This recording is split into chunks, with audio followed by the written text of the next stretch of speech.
Percival Ulysses Perry Cox, M.D., is a fictional character played by John C. McGinley on the American television comedy drama Scrubs. Dr. Cox appeared in every episode except My Last Words, My Comedy Show, and My Full Moon, which are all in Season 8. McGinley is the only original cast member besides Zach Braff and Donald Faison who returned for Season 9 as a regular cast member. Character profile: Dr. Cox is sarcastic and bitter, and has a quick, cruel wit, normally expressed through frequent and sometimes incredibly long rants. At the beginning of the series, he is the chief attending physician at Sacred Heart Hospital. He is later promoted to residency director and, by the 8th season, chief of medicine. In the 9th and final season, he becomes a professor when Sacred Heart is turned into a medical school. He is the superior and unwilling mentor of the series' protagonist, John J. D. Dorian. He has a married but not married relationship with his ex-wife, Jordan Sullivan, with whom he has a son, Jack, and a daughter, Jennifer Dillon. Cox is athletic, often found playing basketball in the hospital's parking lot with younger hospital employees. In My Friend the Doctor, he shows off by slam-dunking a basketball, but then injures his back when he lands, a reminder that he is middle-aged. Out of vanity, he tries to disguise his injury. He is also extremely egotistical. When named by a magazine as the best doctor in the city, he lines up every member of staff beneath him and his ex-wife to consecutively praise him. Cox is circumcised but his son is not. Cox grew up in an Irish Catholic family, and has a younger sister, Paige. Their family was extremely dysfunctional. Their father was an abusive alcoholic who drunkenly knocked them from room to room, while their mother did nothing to stop the abuse. Cox has a strained relationship with his sister, who reminds him of the childhood he has tried to forget. Ironically, while he goes out of his way to distance himself from others, Cox often gets mixed up in the hardships of both his patients and those around him. This personal involvement often manifests in destructive ways, with Cox either internalizing or externalizing his feelings.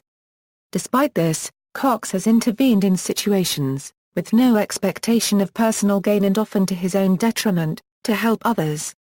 A notable example of this is when he risks incurring the wrath of his pregnant ex-wife, Jordan, by calling her in to help Carla deal with her postpartum depression. According to McGinley in the Season 1 DVD bonus features, Dr. Cox's habit of often touching his nose is a homage to Paul Newman's character in The Sting, although Cox also uses it as a sign of irritation on occasion, rather than just a sign signifying it's going to be okay, as it was used in the film. Dr. Cox also has been compared to Gregory House. This is further explored in My House, during which Cox acquires a temporary limp. At the end of the episode, through a series of circumstances, Dr. Cox walks into the room where the other characters are sitting and in a very House-esque way, gives them the answers to everything they have been trying to figure out through the whole episode. Cox accepts the position of Chief of Medicine after the former chief, Cox's longtime nemesis Dr. Bob Kelso, retires at the age of 65. The position, however, does not come easily. He temporarily holds the position until the board finds a replacement, Dr. Taylor Maddox. After concluding that Dr. Maddox is, in fact, worse than Kelso, Dr. Cox teams up with the janitor and Dr. Kelso to oust her. After Dr. Maddox is fired, the position is vacant until Dr. Kelso, behind Cox's back, recommends him for the job. Dr. Cox is initially hesitant to take the job out of fear of losing the connection he has with his patients. Although it takes a few days, Kelso convinces him to accept the position. In the Season 2 DVD commentary of his story, series creator Bill Lawrence stated that one of Dr. Cox's quirks is that he knows if someone is standing behind him and who it is, without turning around to check.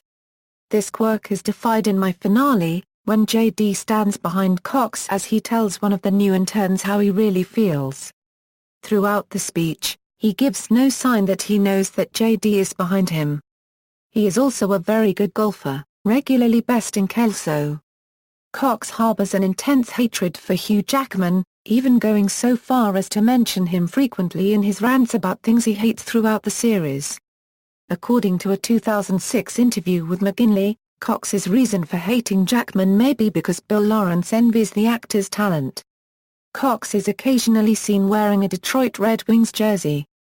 McGinley is a Red Wings fan and a close friend of former Detroit defenseman Chris Chelios, whose name can be seen on the back of Cox's jersey. He has also been seen wearing a T-shirt for Chelly's Chili Bar, a small chain of restaurants owned by Chelios. Cox is a graduate of Hale University and Johns Hopkins University School of Medicine, the former being a fictional adaptation of Yale University. Interestingly, however, a janitor on the show is stated to have attended Yale. Dr. Cox is often seen drinking scotch and has acknowledged that he has a drinking problem. Cox drinks so much that JD fears that Cox will die of liver disease.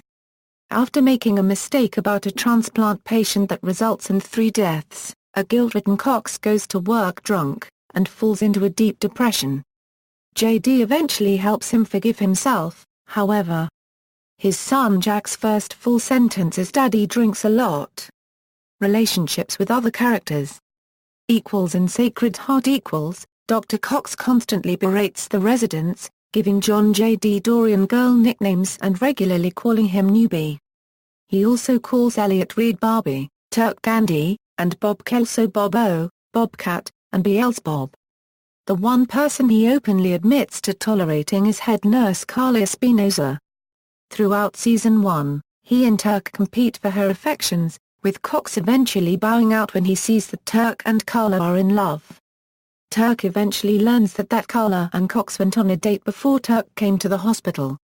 Despite his contempt for Turk in early seasons, Cox develops a restrained level of respect for him, and even occasionally gets along with and relates to him. He berates Elliot almost as much as JD, frequently making fun of her insecurity, hairstyle and WASP background. However, he has also been known to stand up for her. He punches Kelso in the face when he yells at her in front of the staff. Cox despises Kelso, Sacred Heart's chief of medicine. They disagree constantly about the best way to provide care, with Cox advocating for patients and Kelso adhering to the hospital's bottom line. On occasion, however, they have acknowledged the necessity of the other's position, and Kelso has admitted that they need each other. When Kelso retires and Cox succeeds him as chief of medicine, Cox confides in him about the pressures of the job, and the two form a secret friendship. While Dr. Cox has had limited interactions with veteran nurse Laven Roberts, his cynicism drives him to mock her strong religious beliefs on occasion. This culminates in Cox confronting her about a seemingly miraculous accident, unwilling to accept it as divine intervention. Visibly upset, Laven replies that after 24 years as a nurse, she is to believe in a bigger plan, otherwise she'd lose all hope. Taken aback, Cox uncharacteristically apologizes and sincerely replies that he wishes he could also believe that. When she dies in the following episode, he joins the rest of the staff in bidding her farewell and drinking in her honor. He berates J.D. from their first meeting and emphatically denies being his mentor, despite J.D.'s repeated attempts to win his favor. Nonetheless, Cox has shown concern for J.D.'s welfare, such as telling him not to blame himself for a patient's death and comforting him when his father dies. He also tells J.D. that he trusts him as a doctor and a person and has taken an interest in him from the start because he seems to actually give a crap. Cox also recommends him as a promising, skilled and hard-working doctor to a review board. In my finale, Cox finally admits that he considers J.D. a talented doctor, a good person, and a friend, although he has to be tricked to do it. He refuses to say this directly to J.D., or hug him. A flash-forward scene at the end of the episode suggests that Cox will reluctantly be a part of J.D.'s life well into the future. In the 9th season, Sacred Heart has become a medical school, and Cox is hired on as a professor. He immediately begins berating the series' new protagonist, Lucy Johnson, and takes an interest in one of his students, Drew Suffin. He calls the latter number 1, and makes him his protege copyright, much to J.D.'s chagrin.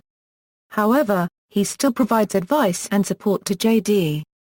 by telling him that he has to learn to let his students make their own mistakes.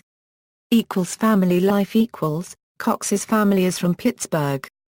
He has a sister, Paige, who is a born-again Christian. Cox is presented as an ardent skeptic who says that he does not technically believe in God. His political views are varied. He has expressed disdain for members of both political parties, as well as registered independents. He opposes the Iraq War, and is disgusted when Elliot reveals that she is a Republican. He also uses Republican as an insult for Paige. Cox's father was an abusive alcoholic, and that his mother would watch silently while he drunkenly knocked Dr. Cox and Paige from room to room.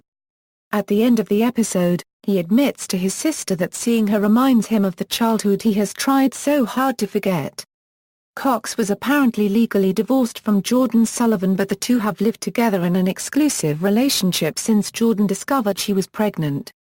As revealed in flashbacks, the marriage appears to have started out strongly, but went downhill and eventually ended when Jordan slept with Dr. Cox's then pro-to-copyright copyright Peter Fisher.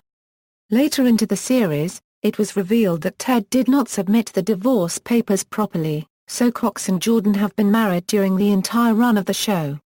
They immediately resumed the role of husband and wife since they had already reconciled, but they quickly became dissatisfied with being an ordinary married couple, so they agreed to go back to acting as though they were divorced, even going so far as to actually legally divorce, with Ted ending their marriage.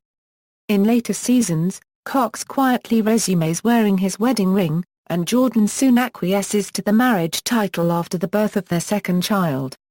He has 2 children with Jordan, a son named Jack and, after an unsuccessful vasectomy, a daughter named Jennifer Dillon. Jack is played by Andrew Miller and his twin brother. When Jordan first becomes pregnant with Jack, she tells Cox that she had been impregnated by a Greek bellboy, wanting him to stay because he wanted to rather than out of obligation to his child. At first, Cox feels nothing connecting him to the then nameless boy, but begins to feel a connection after the child responds to the name Jack, which Cox had been trying to impress upon him for some time. JD's college friend Spencer accidentally tells Cox that he is actually Jack's biological father, and he takes on the role of father with much more sincerity. Cox has a very unorthodox way of raising Jack, often treating him like his drinking buddy. Nonetheless, Cox loves his son very much and tries fervently to be a better father than his own was. Cox often talks to Jack in lieu of a therapist. He also dotes on his daughter. Among other things, he goes far out of his way to have someone else give her a shot so that she will not associate him with pain. Cox is best friends with Jordan's brother, Ben, and is hit hard when he is diagnosed with leukemia. He is initially too afraid to treat him because he fears he will lose him. He rallies, however, and helps Ben go into remission. Ben dies in the episode My Screw Up, but Cox convinces himself that he is still alive. When he finally admits that Ben is dead, he is devastated, and uncharacteristically allows people to comfort him at the funeral. References. External links, quotations related to Perry Cox at Wikiquote.